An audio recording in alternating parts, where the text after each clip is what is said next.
Vote কেন্দ্রে আনতে ভোটারদের জন্য যানবাহন দিতে পারবে না প্রার্থীরা, বিধি ভাঙলে প্রার্থীদের বিরুদ্ধে শাস্তিমূলক ব্যবস্থা নেবে ইসি। যারা সন্ত্রাস ও চাঁদাবাজি করে তারাই বেশি লম্বা লম্বা বলছে মন্তব্য মির্জা আব্বাসের। ষড়যন্ত্রের জবাব মিছিলেই দিয়েছে বিএনপি। সিসির সঙ্গে মার্কিন রাষ্ট্রদূতের বৈঠক, পর্যবেক্ষক না পাঠালেও ভোটের খোঁজ খবর রাখবে যুক্তরাষ্ট্র। ইরান ঘিরে মার্কিন মহড়া ও কূটনৈতিক টানাপোড়েন, মধ্যপ্রাচ্যে ফের ঘনীভূত যুদ্ধের শঙ্কা।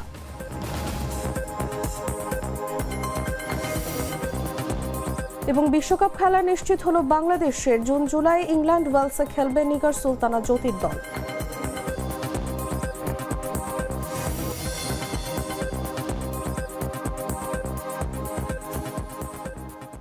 এতক্ষণ শুনছিলেন সংবাদ শিরোনাম। দর্শক, আমন্ত্রণ সন্ধ্যা 7টার নিউজে, সাথে আছি আমি তাসলিমা তিথি। কফি ক্যান্ডি, কররা কফি, কঠিন স্বাদে, হাইকে বলো বাই। চলে যাচ্ছি পুরো খবরে। আসন্ন ত্রয়োদশ জাতীয় সংসদ নির্বাচনে ভোটারদের ভোট কেন্দ্রে আনতে কোনো ধরনের যানবাহনের সুবিধা দিতে পারবেন না প্রার্থীরা। কোনো প্রার্থী ভোটারদের এ ধরনের সুবিধা দিলে তার বিরুদ্ধে শাস্তিমূলক ব্যবস্থা নিতে রিটার্নিং কর্মকর্তাদের নির্দেশ দিয়েছে নির্বাচন কমিশন। মঙ্গলবার ইসির উপসচিব মোহাম্মদ মনির হোসেনের সই করা এ সংক্রান্ত এক পরিপত্র জারি করেছে ইসি। নির্দেশনায় বলা হয়েছে, প্রতিদ্বন্দ্বী প্রার্থী, তাদের নির্বাচনী এজেন্ট, পোলিং এজেন্ট এবং সমর্থকরা যাতে ভোটারদের ভোট কেন্দ্রে আনতে কোনো ধরনের যানবাহন ব্যবহার করতে না পারেন অথবা আচরণ বিধিমালার পরিপন্থী কোনো কার্যক্রম না করেন সে বিষয়ে প্রতিদ্বন্দ্বী প্রার্থীদের করণীয় ও বর্জনীয় দিকগুলো উল্লেখ করে সতর্ক করে দিতে হবে। অন্যথায় আচরণ বিধিমালা ভঙ্গের দায়ে প্রয়োজনীয় ব্যবস্থা নেওয়া হবে বলে উল্লেখ করা হয়েছে নির্দেশনায়। ব্যালটের সাথে গণনার সাথে সময়সীমা কত, আমি ওনাকে আমাদের ব্যালট পেপারের সাথে ওনার আরো দুজন সহকর্মী ছিলেন, ওনার ইলেকশনের সার্বিক ব্যবস্থাপনা সম্পর্কে জানতে চেয়েছেন। ক ধরনের ব্যালট, রেফারেন্ডাম। যারা সন্ত্রাস ও চাঁদাবাজি করে তারাই বেশি লম্বা লম্বা কথা বলছে বলে মন্তব্য করেছেন ঢাকা ৮ আসনের বিএনপি মনোনীত প্রার্থী মির্জা আব্বাস। তিনি বলেন, মিছিলের মাধ্যমেই আমরা ওইসব ষড়যন্ত্রকারীদের জবাব দিয়েছি যারা নির্বাচনকে ভিন্ন খাতে প্রবাহিত করতে চায়। বুধবার দুপুরে নির্বাচনে গণমিছিল শেষে টিএনটি কলোনির পাশে সাংবাদিকদের সঙ্গে আলাপকালে তিনি এসব কথা বলেন। একটি বিশেষ দল এবং তাদের একটি বাচ্চা দল, তারা বিভিন্নভাবে সুবিধা নেওয়ার চেষ্টা করছে। চক্রান্তের মাধ্যমে জনগণের সিম্প্যাথি ভোট আদায় করার চেষ্টা করছে। বিএনপি সন্ত্রাসী কার্যকলাপে বিশ্বাস করে না। যারা সন্ত্রাস করেন, যারা চাঁদাবাজি করেন, তারাই বেশি লম্বা লম্বা কথা বলছেন। দয়া করে জনগণকে ভাওতা দেবেন না। এই দেশে জনগণ বোঝে, বিশেষ করে বাংলাদেশের রাজধানী ঢাকা, ঢাকার রাজধানী ঢাকা ৮ নির্বাচন এলাকার জনগণ, এবং তারা কেউ বোকা নয়। জনগণকে বোকা বানানোর চেষ্টা করবেন না।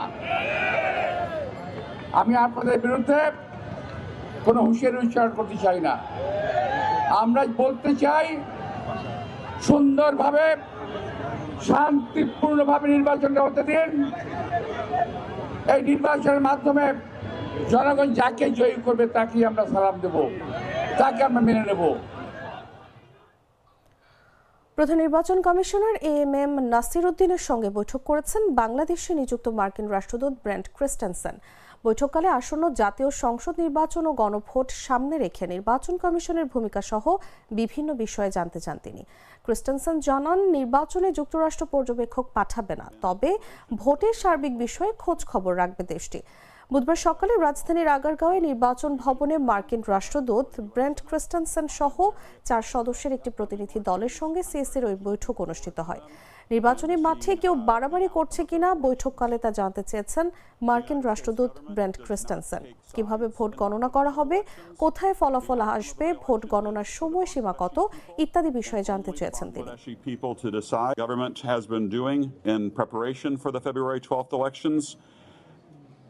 As I said, all the way back to my confirmation hearing before the U.S. Senate, I am very excited about the upcoming elections. I'm very much looking forward to them and to seeing the outcome of those elections.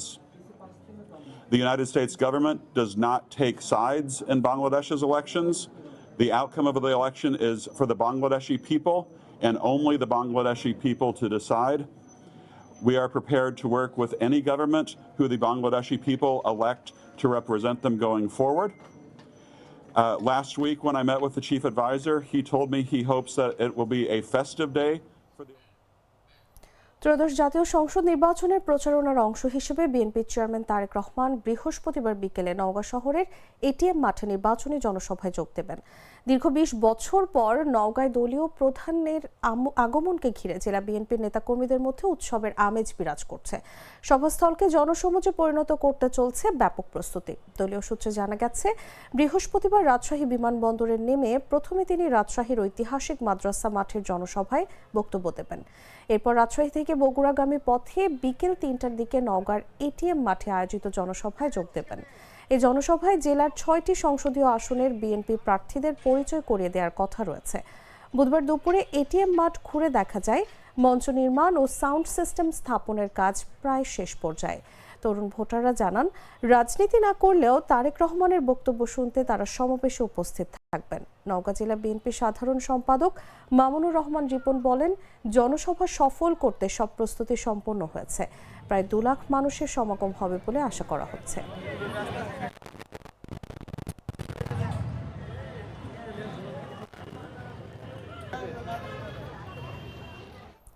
নির্বাচনী জনসভায় অংশ নিতে শুক্রবার লক্ষ্মীপুর যাচ্ছেন বাংলাদেশ জামায়াত ইসলামীর আমির doctor Shafiqur Rahman. মঙ্গলবার দুপুরে লক্ষ্মীপুর জেলা প্রেস ক্লাবে সংবাদ সম্মেলনে এই তথ্য জানায় জেলা জামায়াত। সংবাদ সম্মেলনে জানানো হয়, আগামী শুক্রবার দুপুর ২টায় লক্ষ্মীপুর শহরের আদর্শ সামাদ একাডেমির মাঠে জনসভা হবে। এতে প্রধান অতিথি হিসেবে বক্তব্য রাখবেন জামায়াত আমির। জামায়াত নেতারা জানান, জনসভায় ২ লাখ নেতাকর্মী ও সমর্থকের সমাগম হবে। সেখানে জামায়াতের আমির ১১ দলীয় জোটের প্রার্থীদের নিয়ে কথা বলবেন। পাশাপাশি লক্ষ্মীপুরের মানুষের সমস্যা, মানবতার কল্যাণ, ছাত্র সমাজ ও শ্রমজীবী মানুষের অধিকার নিয়ে গুরুত্বপূর্ণ বক্তব্য রাখবেন। এতে জামায়াতের সহকারী সেক্রেটারি জেনারেল এটিএম মাসুম, শ্রমিক কল্যাণ ফেডারেশনের সেক্রেটারি আতিকুর রহমান, ঢাকা বিশ্ববিদ্যালয়ের কেন্দ্রীয় ছাত্র সংসদ ভিপি সাদিক কায়েম সহ জামায়াত ও ১১ দলীয় জোটের কেন্দ্রীয় নেতাদের উপস্থিতি রয়েছে। সংবাদ সম্মেলনে বক্তব্য রাখেন লক্ষ্মীপুর ৩ আসনের ১১ দলীয় জোটের প্রার্থী মোহাম্মদ রেজাউল করিম, জেলা জামায়াতের আমির ও লক্ষ্মীপুর ২ আসনের ১১ দলীয় জোটের প্রার্থী মাস্টার রুহুল আমিন ভূঁইয়া সহ অনেকে। 12 ফেব্রুয়ারি জাতীয় সংসদ নির্বাচনকে কেন্দ্র করে জামায়াত ইসলামীর মহতরম আমির জামাত সারা দেশে সফর করছেন। ঢাকা থেকে তিনি সফর শুরু করেছেন, উত্তরবঙ্গ সফর প্রায় শেষ করেছেন এবং আগামী ৩০ জানুয়ারি তিনি ফেনী থেকে ওনার সফর শুরু করবেন। ফেনীর পরে নোয়াখালী, এরপরে লক্ষ্মীপুর, এরপরে তিনি চলে যাবেন লাকসাম। এই জন্য লক্ষ্মীপুরে উনি সময় দিয়েছেন ৩টায়, আমরা শুরু করব 2টায়। আমরা আশা করব যে আপনাদের সবার সহযোগিতায় আমাদের জেলা আমির সাহেব বলেছেন যে বিরাট জনস্রোতে এই সমাবেশ পরিণত হবে ইনশাল্লাহ। তো আমরা আপনাদের সহযোগিতা দুধার চকলেটে একাকার হয়ে ওঠা প্রাণ লেয়ার সম্পর্কের মিষ্টি ম্যাজিক। জানাবো আন্তর্জাতিক সংবাদ।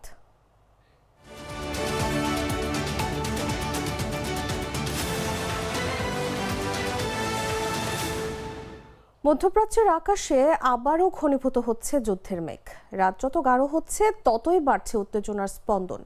একদিকে যুক্তরাষ্ট্রের প্রকাশ্য শক্তি প্রদর্শন, অন্যদিকে ইরানের কড়া হুঁশিয়ারি। সব মিলিয়ে গোটা অঞ্চল দাঁড়িয়ে আছে এক অনিশ্চিত সন্ধিক্ষণে। কূটনৈতিক বার্তা, সামরিক মহড়া আর পাল্টা সতর্কতায় মধ্যপ্রাচ্য যেন এগোচ্ছে অদৃশ্য এক টাইমারের দিকে, যেখানে একটি ভুল সিদ্ধান্তই পুরো পরিস্থিতিকে ঠেলে দিতে পারে বড় সংঘাতের মুখে। বিস্তারিত তুষার ইসলামের রিপোর্টে।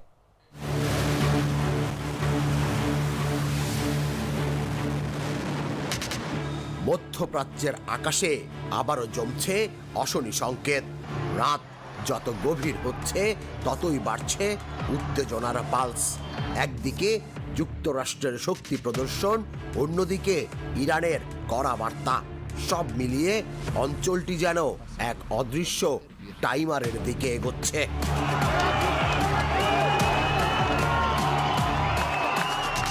টান টান পরিস্থিতিতে হঠাৎই ফোন বেজে ওঠে রিয়াদে। লাইনের ওপারে তেহরান। ইরানের প্রেসিডেন্ট মাসুদ পেজিশকিয়ান সরাসরি সৌদি যুবরাজ ও প্রধানমন্ত্রী মোহাম্মদ বিন সালমানকে সতর্ক করে বলেন, ইরানে হামলা মানে শুধু একটি দেশের উপর আঘাত নয়, বরং গোটা মধ্যপ্রাচ্যকে অস্থিতিশীল করে তোলার ঝুঁকি। বার্তাটি ছিল স্পষ্ট, তার কণ্ঠ ছিল দৃঢ়।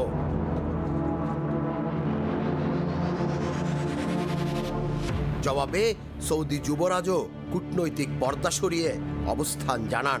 রিয়াদ কোনো আগ্রাসনের পক্ষে নয়, ইরানের বিরুদ্ধে কোনো সামরিক অভিযানে সৌদি আকাশসীমা বা ভূখণ্ড ব্যবহারের প্রশ্নই ওঠে না। সংলাপ আর স্থিতিশীলতার পক্ষে থাকারও বার্তা দেন তিনি।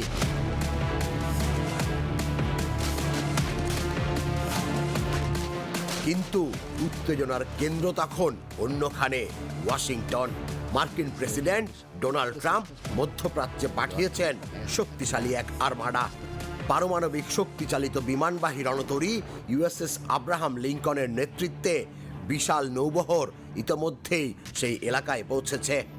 আকাশে শুরু হয়েছে মাল্টিডে সামরিক মহড়া, দ্রুত যুদ্ধ বিমান মোতায়েন ও হামলা সক্ষমতা দেখানোর কৌশল। বিস্তারিত গোপন, কিন্তু বার্তাটি প্রকাশ্যে চলে আসে।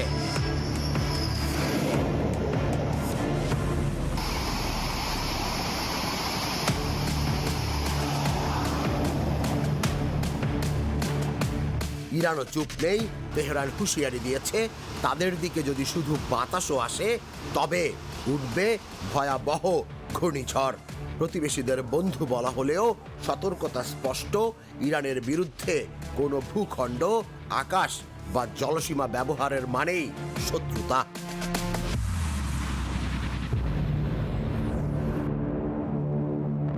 বিশ্লেষকদের মতে এই দাবার বোর্ডে একটিমাত্র ভুল চালই যথেষ্ট। তখন আর এটি কেবল হুমকি বা মহড়ায় সীমাবদ্ধ থাকবে না, মধ্যপ্রাচ্য প্রবেশ করতে পারে এক নতুন অনিশ্চিত সংঘাতের অন্ধকারে।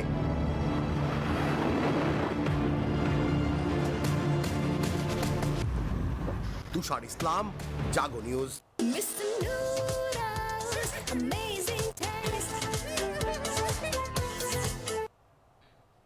সংবাদ শেষ করব খেলার খবর জানিয়ে।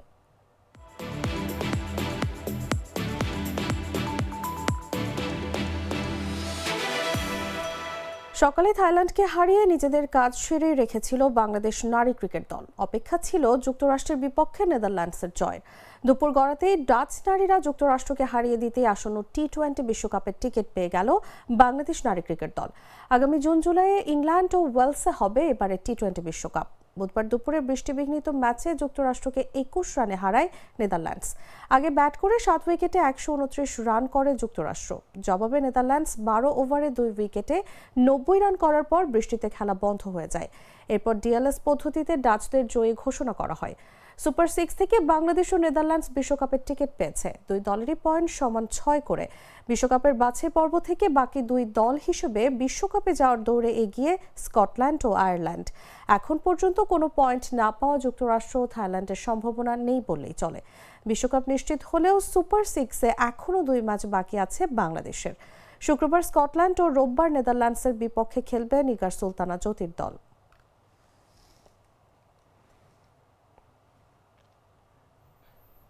সংবাদ শেষ করার আগে শিরোনামগুলো জানিয়ে দিচ্ছি আরও একবার।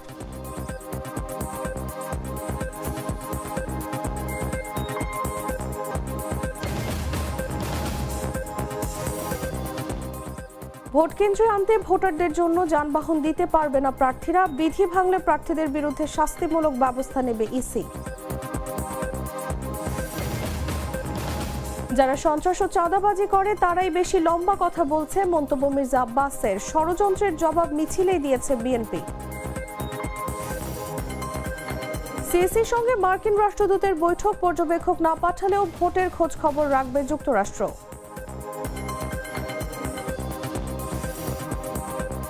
ইরান ঘিরে মার্কিন মহড়া ও কূটনৈতিক টানাপোড়েন, মধ্যপ্রাচ্যে ফের ঘনীভূত যুদ্ধের শঙ্কা।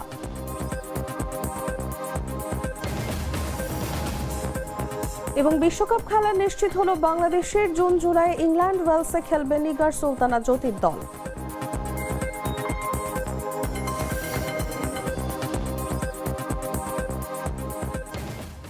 দর্শক, এই ছিল এখনকার মতো। প্রতি মুহূর্তে সর্বশেষ খবর জানতে ভিজিট করুন jagonews24.com। ফলো করুন আমাদের ভেরিফাইড ফেসবুক পেজ এবং সাবস্ক্রাইব করুন জাগো নিউজের ইউটিউব চ্যানেল। ধন্যবাদ সবাইকে।